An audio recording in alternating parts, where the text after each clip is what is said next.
Michael Jackson نے امریکہ اور Europe کے 55 چوٹی کے پلاسٹک سرجنز کی خدمت حاصل کی یہاں تک کہ 1987 تک مائیکل جیکسن کی ساری شکل و صورت، جلد، نقوش اور حرکت و سکنات بدل گئے۔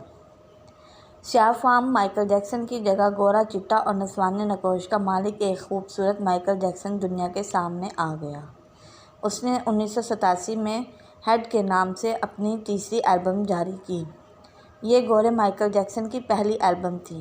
یہ البم بھی کامیاب ہوئی اور ان کی 3 کروڑ کاپیاں فروخت ہوئیں، اور اس البم کے بعد اس نے اپنا پہلا سولو ٹور شروع کیا۔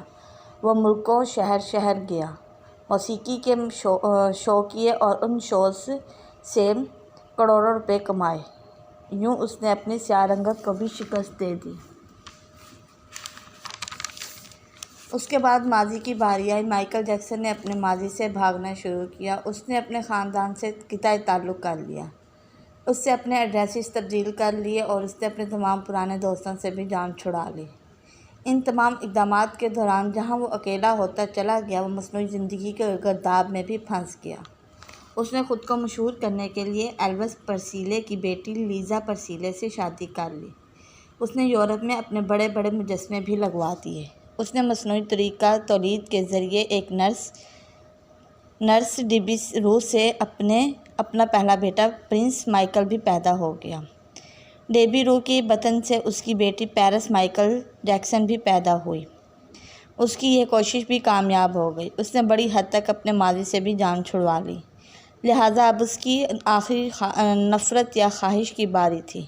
وہ 150 سال تک زندہ رہنا چاہتا تھا۔ مائیکل جیکسن طویل عمر پانے کے لیے دلچسپ حرکتیں کرتا تھا۔ مثلاً وہ رات کو آکسیجن ٹینک میں سوتا تھا۔ وہ جراثیم، وائرس اور بیماریوں کے اثرات سے بچنے کے لیے دستانے پہن کر لوگوں سے ہاتھ ملاتا تھا۔ وہ لوگوں میں جانے سے پہلے منہ پر ماسک چڑھا لیتا تھا۔ وہ مخصوص خوراک کھاتا تھا اور اس سے مستقل طور پر 12 ڈاکٹر ملازمین رکھے ہوئے تھے۔ یہ ڈاکٹر روزانہ اس کے جسم کے ایک ایک حصے کا معائنہ کرتے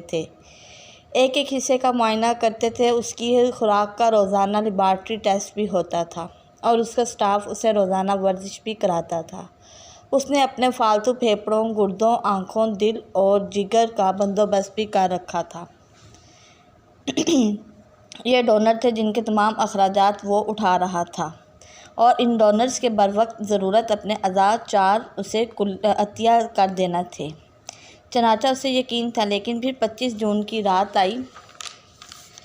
اسے سانس لینے میں دشواری آئی۔ اس کے ڈاکٹرز نے ملک بھر کے سینئرز ڈاکٹرز کو اس کی رہائش گاہ پر جمع کر لیا۔ یہ ڈاکٹرز اسے موت سے بچانے کے لیے کوشش کرتے رہے، لیکن ناکام رہے، تو یہ اسے ہسپتال لے گئے، اور وہ شخص جس نے 150 سال کی منصوبہ بندی کر رکھی تھی، جو ننگے پاؤں زمین پر نہیں چلتا تھا، جو کسی کو ہاتھ ملانے سے پہلے دستانے چڑھا لیتا تھا، جس کے گھر میں روزانہ جراثیم کے ادویات چھڑکی جاتی تھی، اور جس نے 25 برس تک کوئی ایسی چیز نہیں کھائی جس سے ڈاکٹرز نے اس کو منع کیا تھا، اور وہ شخص 50 سال کی عمر میں صرف 30 منٹ میں انتقال کر گیا۔ اس کی روح چٹکی کے دوران میں جسم سے پرواز کر گئی۔ مائیکل جیکسن کے انتقال کی خبر گوگل پر 10 منٹ میں 8 لاکھ لوگوں نے پڑھی۔ گوگل کی تاریخ کا ریکارڈ تھا، اور اس ہیوی ٹریفک کی وجہ سے گوگل کا سسٹم بیٹھ گیا، اور کمپنی کو 25 منٹ تک اپنے صارفین کو معذرت کرنا پڑی۔ مائیکل جیکسن کا پوسٹ مارٹم ہوا تو پتہ چلا کہ احتیاط کی وجہ سے اس کا جسم ڈھانچہ بن چکا تھا۔ وہ سر سے گنجا تھا، اس کی پسلیاں ٹوٹ چکی تھیں، اس کے کولہے، کندھے، پسلیوں اور ٹانگوں پر سوئیوں کے بے تحاشا نشان تھے۔ وہ پلاسٹک سرجری کی وجہ سے پین کلرز کا محتاج ہو چکا تھا، چنانچہ وہ روزانہ درجنوں انجیکشن لگواتا تھا، لیکن یہ انجیکشنز، یہ احتیاط اور یہ ڈاکٹرز بھی اسے موت سے نہیں بچا سکے، اور وہ ایک دن چپ چاپ اس جہان